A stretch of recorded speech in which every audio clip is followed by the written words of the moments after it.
The elevator dinged softly as Maria stepped out onto each floor of her Art Deco apartment building. With Ada's encouragement in her earpiece, she took a deep breath before knocking on the first door. "Remember, Maria," Ada's voice soothed, "your goal is to inform and gather support. Stay calm and factual." The door opened to reveal Mrs. Rodriguez, a retiree who had lived in the building for decades. Maria smiled warmly. "Good morning, Mrs. Rodriguez.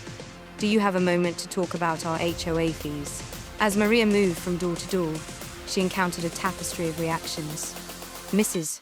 Rodriguez listened intently, her eyes widening at the mention of potential mismanagement. "Ay, Dios mío," she exclaimed. "I always thought those fees were too high." 2 floors up, Jake, a young tech professional, met Maria's concerns with skepticism.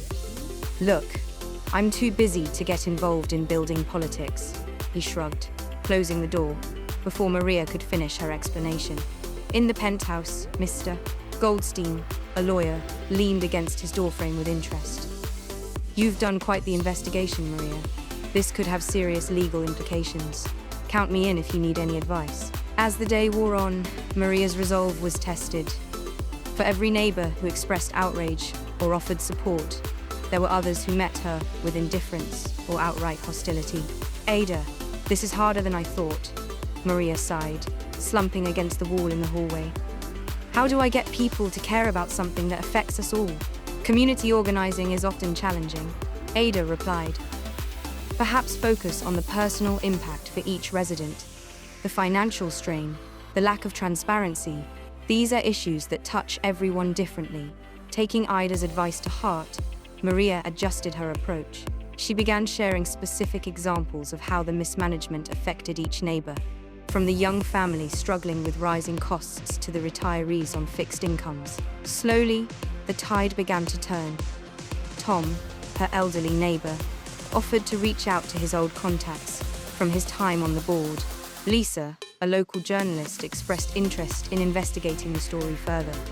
Even Jake, the initially dismissive tech professional, caught Maria in the lobby to ask more questions. As the sun set, casting a warm glow through the Art Deco windows of the building's common room, Maria found herself surrounded by a small but passionate group of neighbors. They sat in a circle, voices animated, as they discussed next steps. "We need to audit the books," Mr. Goldstein insisted. "And inform all the residents," added Mrs. Rodriguez. "I can set up a secure communication channel for us," Jake offered, surprising Maria with his sudden engagement. As Maria looked around the room, she felt a glimmer of hope. It wasn't the entire building, but it was a start. A core group of concerned residents, each bringing their unique skills and perspectives to the table. "Ada," Maria whispered, a small smile playing on her lips. "I think we've just formed our alliance." "Indeed," Ada responded in her ear. "This is a significant first step, Maria. Remember, change often starts with a small, committed group."